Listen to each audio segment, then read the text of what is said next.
The massive warship floated silently in the repair dock of the Galactic Council's most prestigious maintenance station. Its dark hull reflected the bright repair lights, making it look like a sleeping giant. This was no ordinary vessel.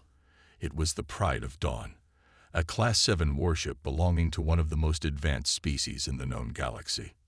For 3 weeks, the best engineers from 7 different advanced civilizations had tried to fix its problems.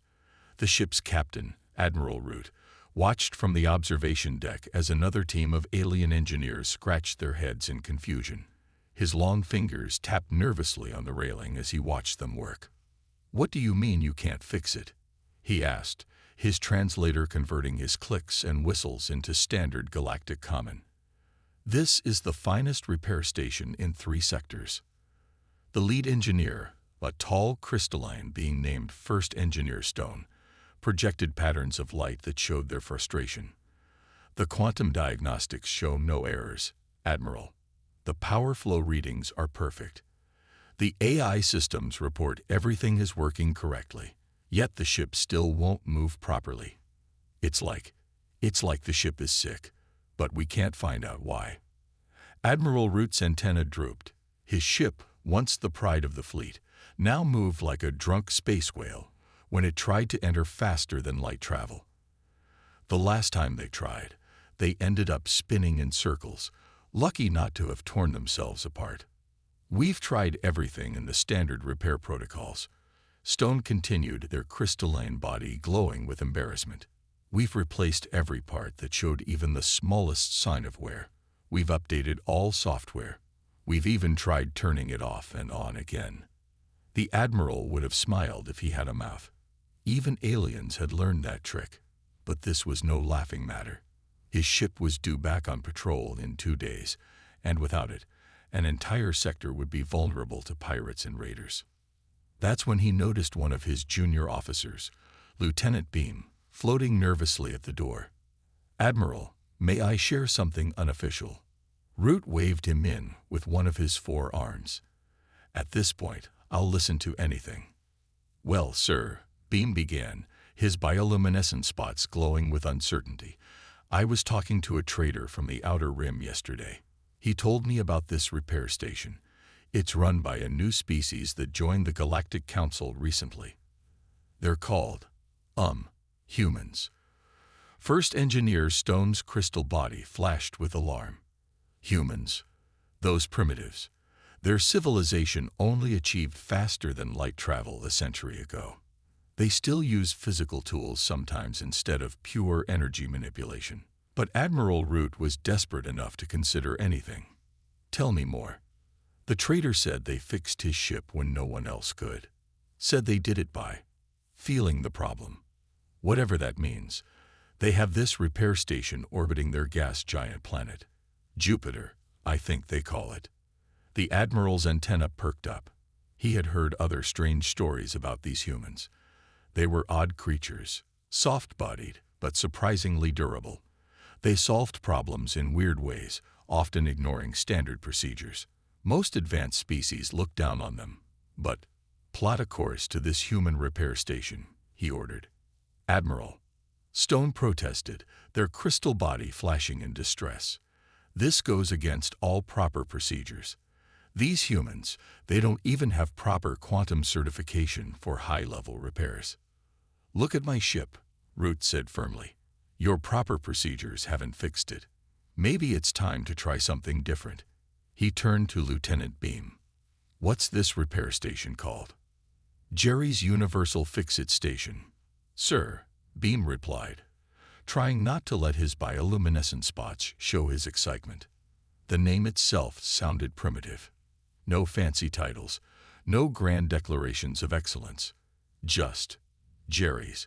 But desperate times called for desperate measures. "Set course for the Sol system," Admiral Root commanded. "And pray these humans are as good as the stories say." He looked out at his beautiful broken ship. "Because right now, I'd trust a space whale mechanic if they could make my ship fly straight again."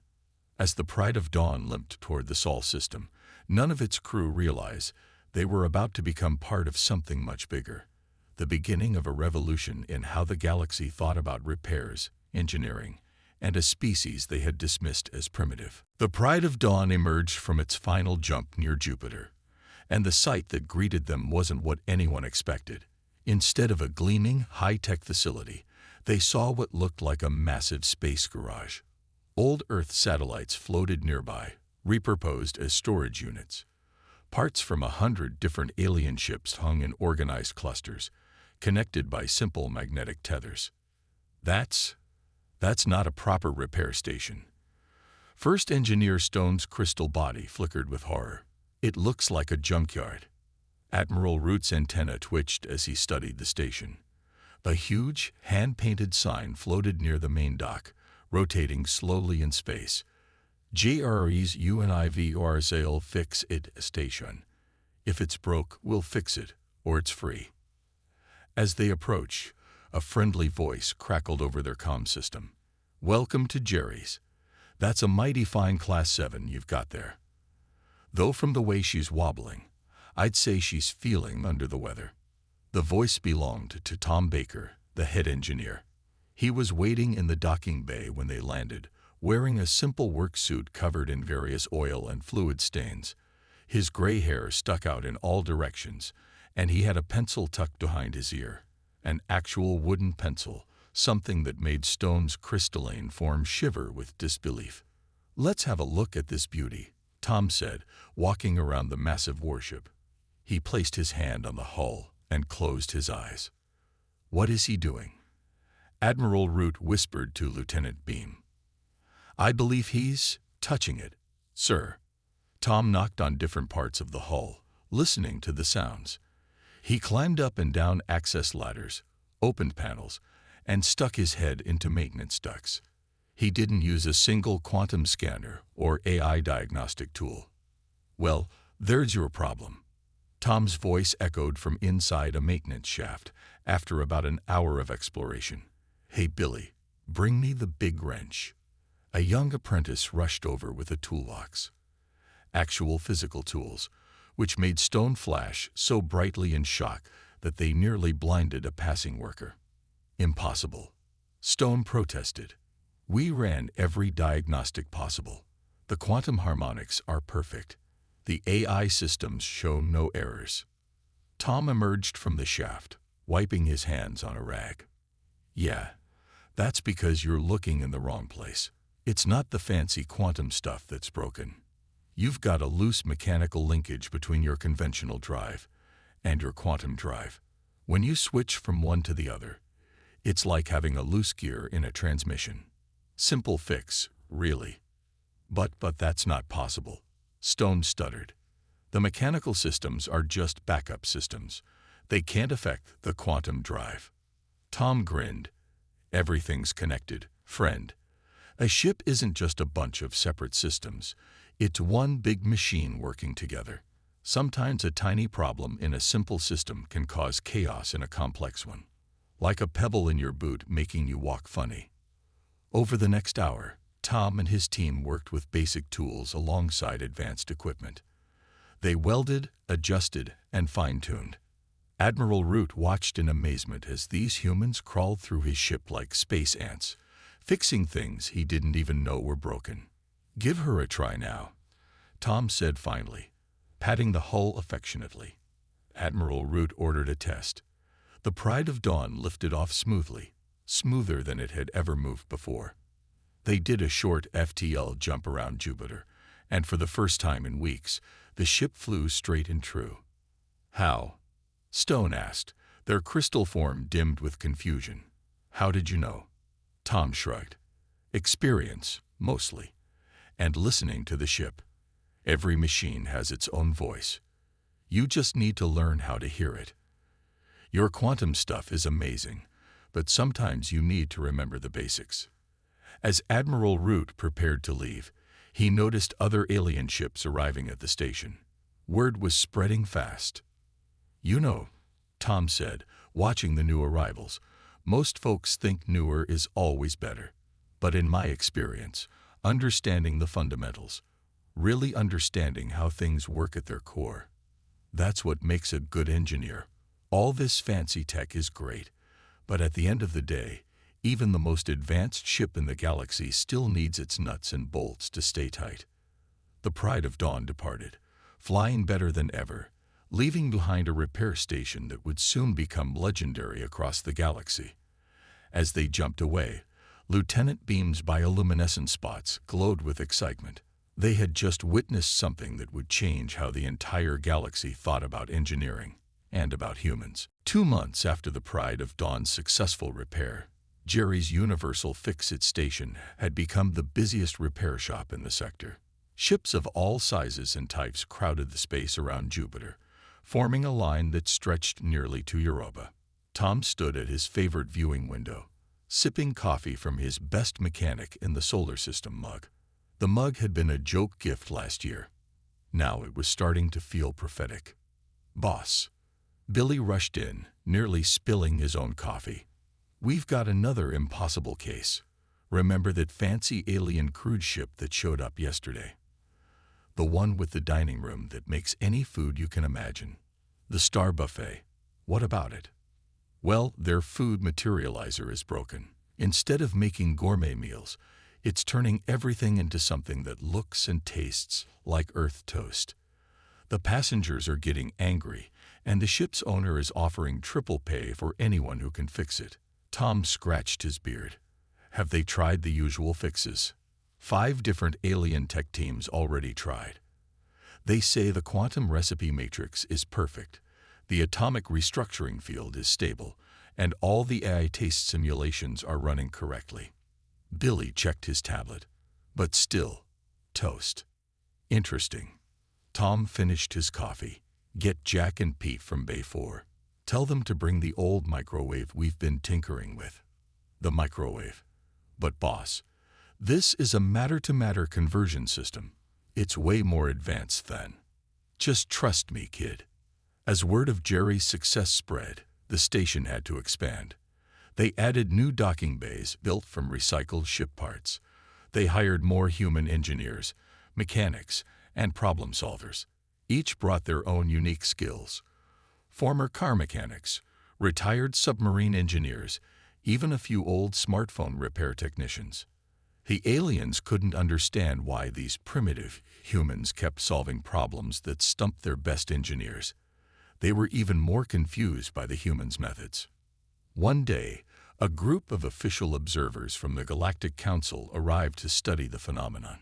They watched in shock as Mary, a former motorcycle mechanic, fixed a quantum teleporter by noticing it made the same noise as her old Harley did before it broke down. They were horrified when Pete diagnosed a problem with the ship's AI by tapping different parts of its housing with a wrench and listening to the sound. "Sounds like my old desktop computer did before its hard drive failed," he explained to the baffled aliens. But nothing prepared them for what Tom did with the Star Buffet's food materializer. "See, the problem isn't in the quantum matrix or the atomic restructuring," he explained to the ship's owner, "a floating cloud of intelligent gas named mist. It's in the taste sampling system.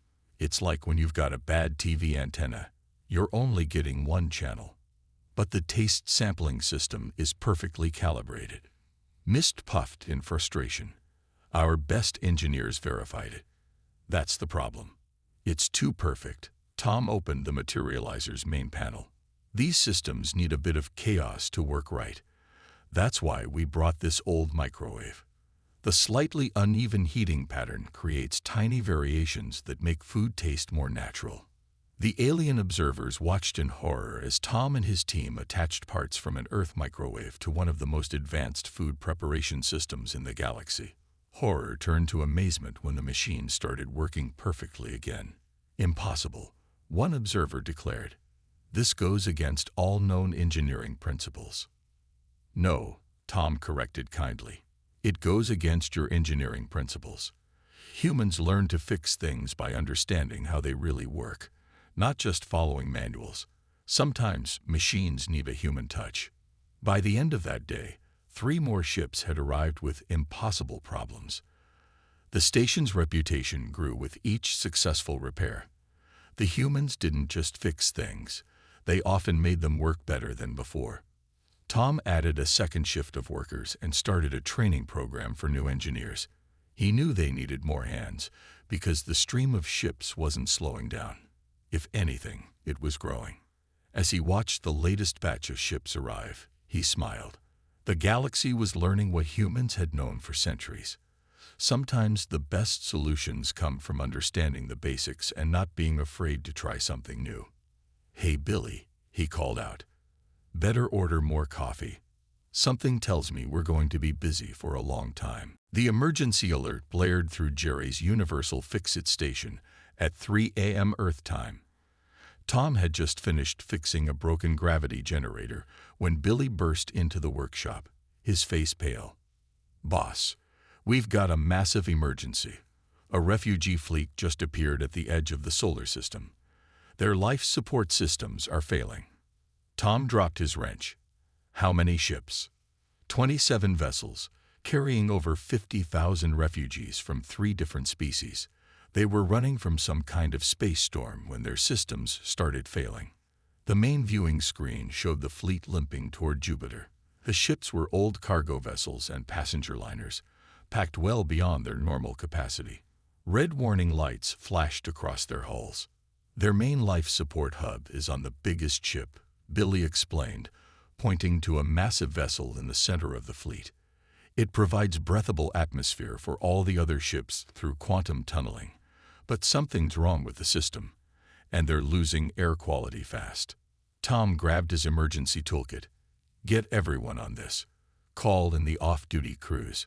We've got maybe 6 hours before those ships become coffins."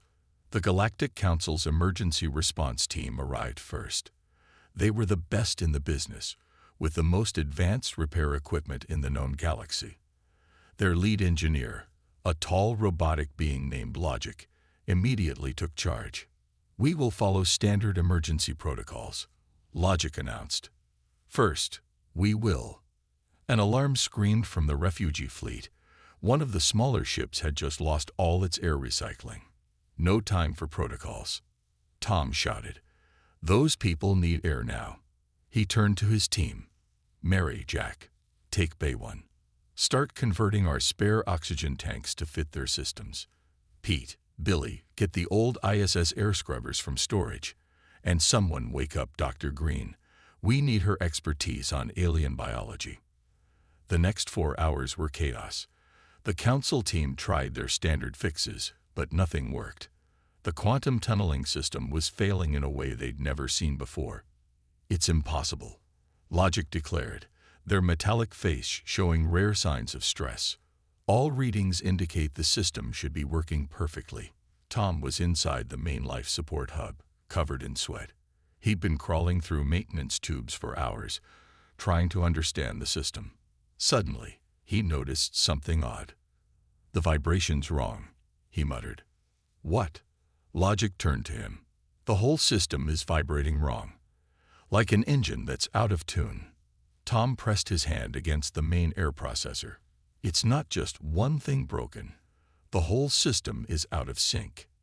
He grabbed his radio. "Billy, remember that old trick we used to sync up mismatched engine harmonics? The one with the modified speaker system. But boss, that was for mechanical vibrations, not quantum fields."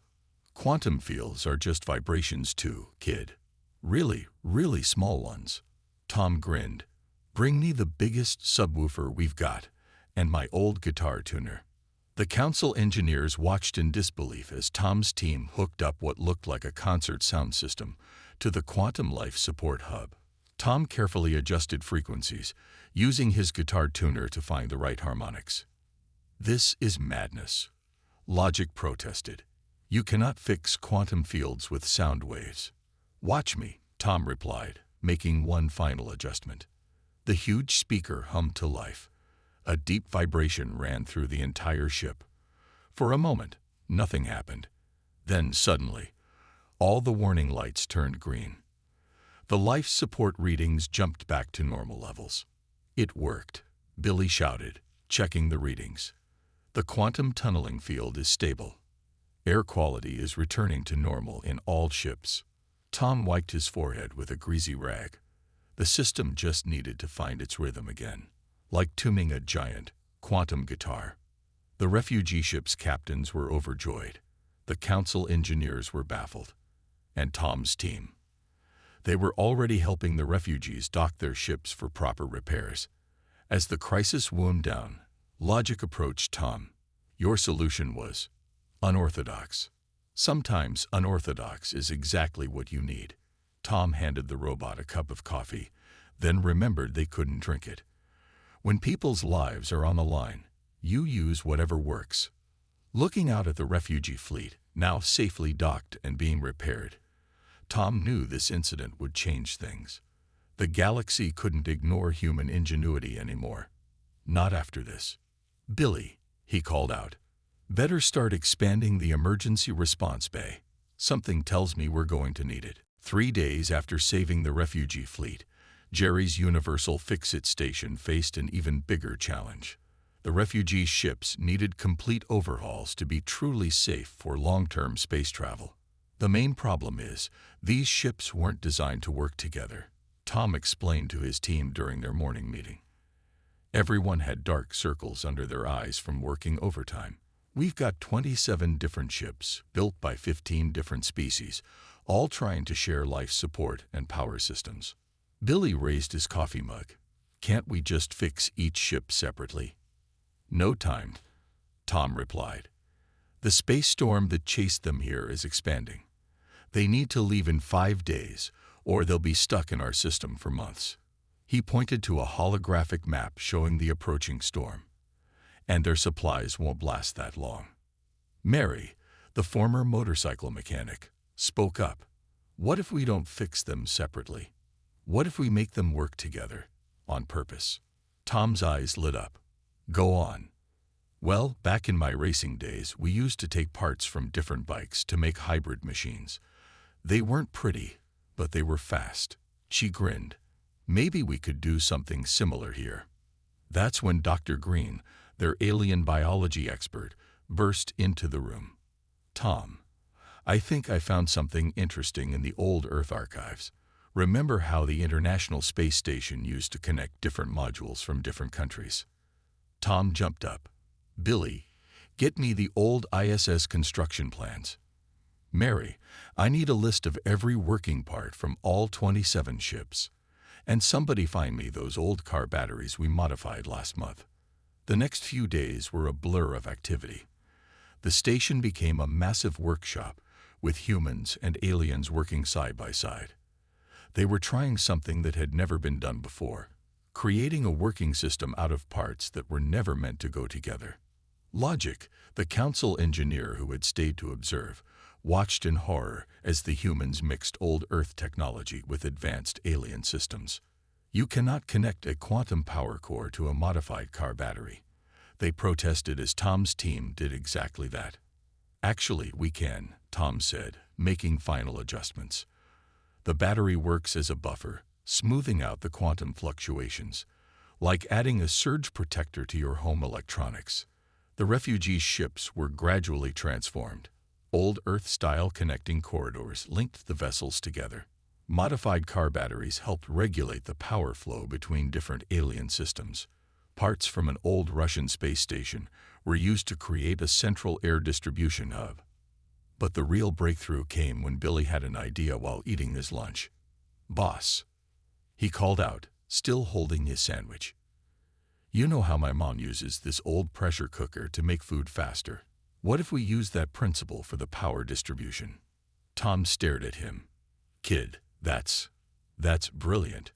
We can use pressure differential to help move power and resources between ships, even when their systems aren't compatible.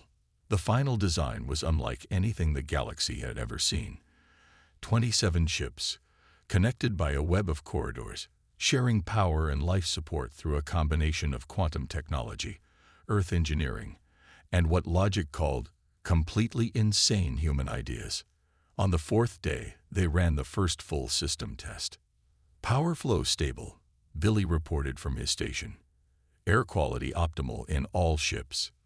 Temperature regulation working perfectly. Quantum field harmonics are, well, they're weird, Mary added, but they're weird in a good way. Everything's working together like a perfectly tuned engine. The refugee captains couldn't believe it. Their ships weren't just fixed, they were working better than ever. The combined fleet now functioned as a single, efficient unit. Logic approached Tom as the refugees prepared to leave. "I must admit, your methods are unconventional, but the results are undeniable." Tom watched as the connected fleet did its final system checks. Sometimes the best solutions come from mixing the old with the new. Humans learned that a long time ago. Every piece of technology, no matter how advanced, started with simple principles.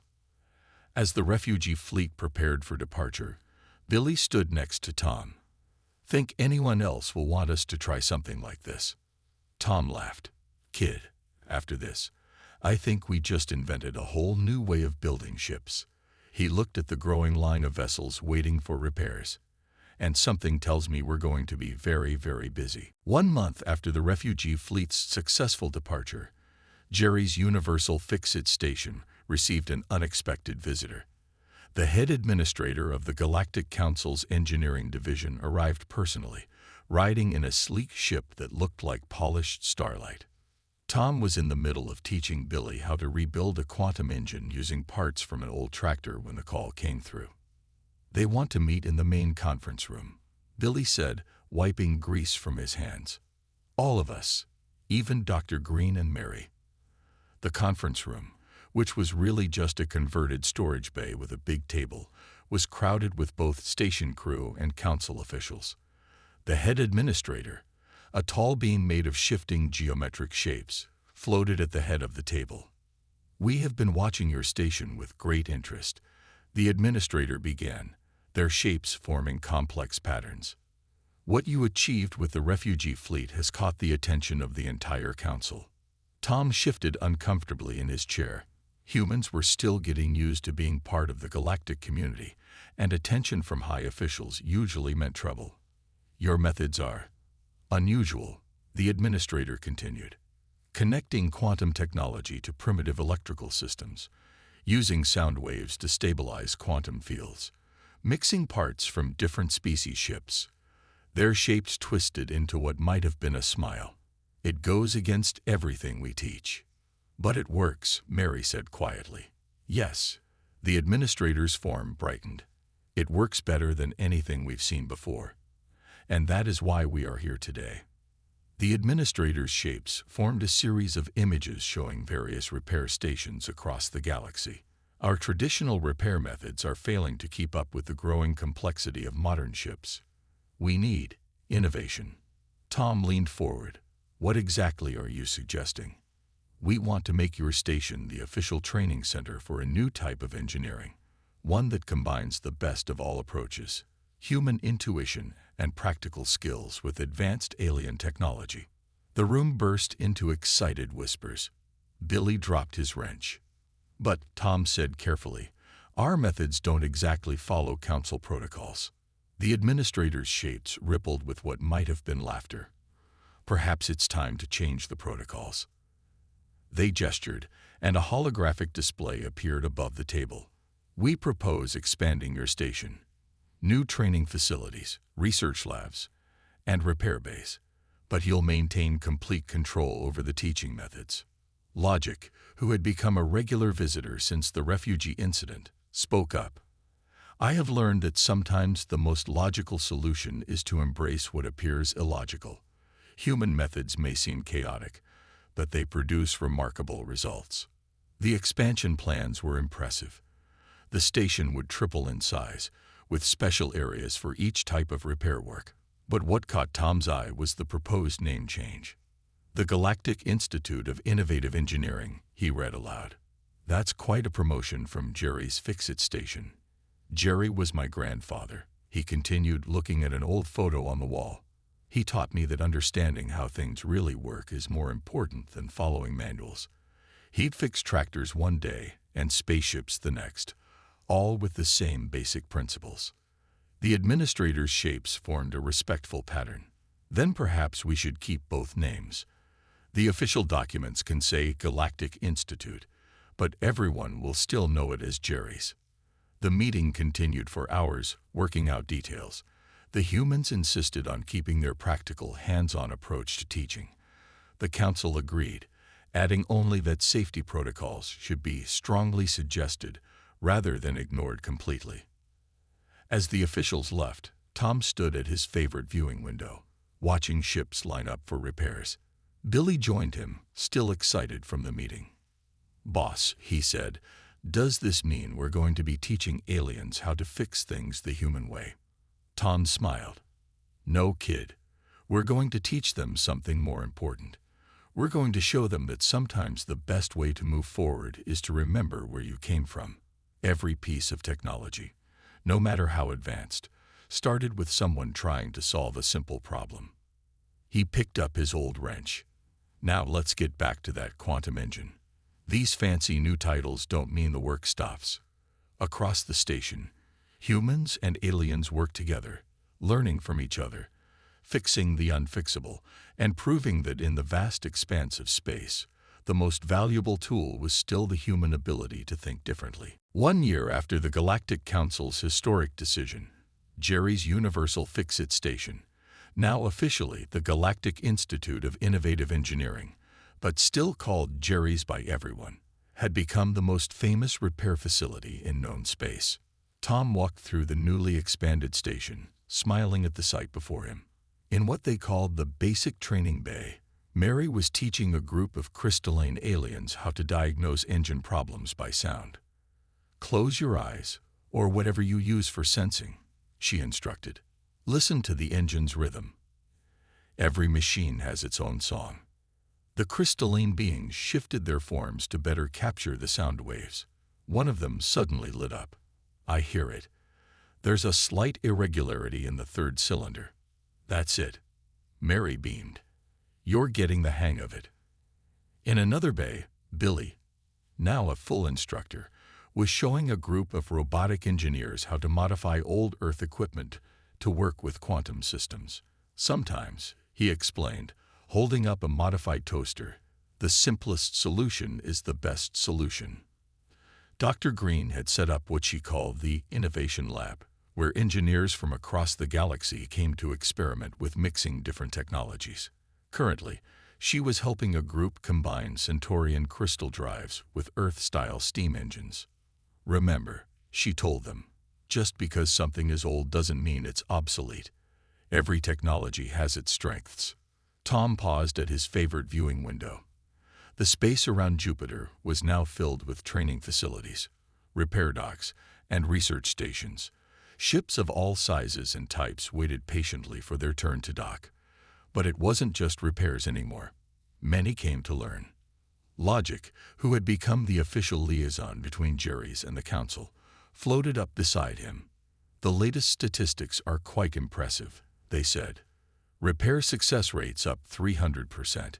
Innovation patents increased by 500%, and emergency response times reduced by 70%. "Numbers are nice," Tom replied, "but that's not what matters most." He pointed to a small ship leaving the station. "See that ship? Its captain learned to fix their own engine here. They won't always need us anymore." And that's the point. The station had become more than just a repair shop. It was a place where the galaxy's best engineers came to learn a new way of thinking. Humans taught aliens to trust their instincts and understand basic principles. Aliens taught humans about advanced technologies and new possibilities. Together, they created solutions no one had ever imagined before. In the main workshop, Tom's original office had been turned into a small museum. His grandfather Jerry's old tools hung on the wall next to advanced alien repair devices. A sign read, "Sometimes the best way forward is to remember where you came from." As Tom made his final rounds for the day, he stopped to watch a young alien student fixing a quantum computer using a combination of high-tech tools and an old hammer. "Why do you use the hammer?" asked another student.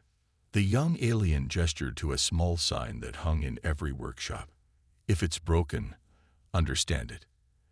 If you understand it, you can fix it. Jerry's rule number 1. Because," the alien explained, tapping gently with the hammer, Sometimes you need to feel the problem to fix it. That's what humans taught me. Tom felt a lump in his throat. His grandfather would have loved to see this. The day ended as it always did, with ships coming and going, problems being solved, and new ideas being born. In the staff room, humans and aliens shared stories over coffee, or their species equivalent. Billy approached Tom with a fresh cup. "You know, boss, I was thinking about how this all started. One broken warship that nobody else could fix." Tom nodded. Sometimes the biggest changes start small. "What do you think comes next?" Tom looked out at the endless stream of ships waiting their turn at Jerry's. Each one carried not just problems to solve, but opportunities to learn and teach. "Next," Tom smiled. "We keep fixing things, keep teaching, keep learning. Because out there in space, there's always something new to repair, something new to discover." He raised his coffee mug.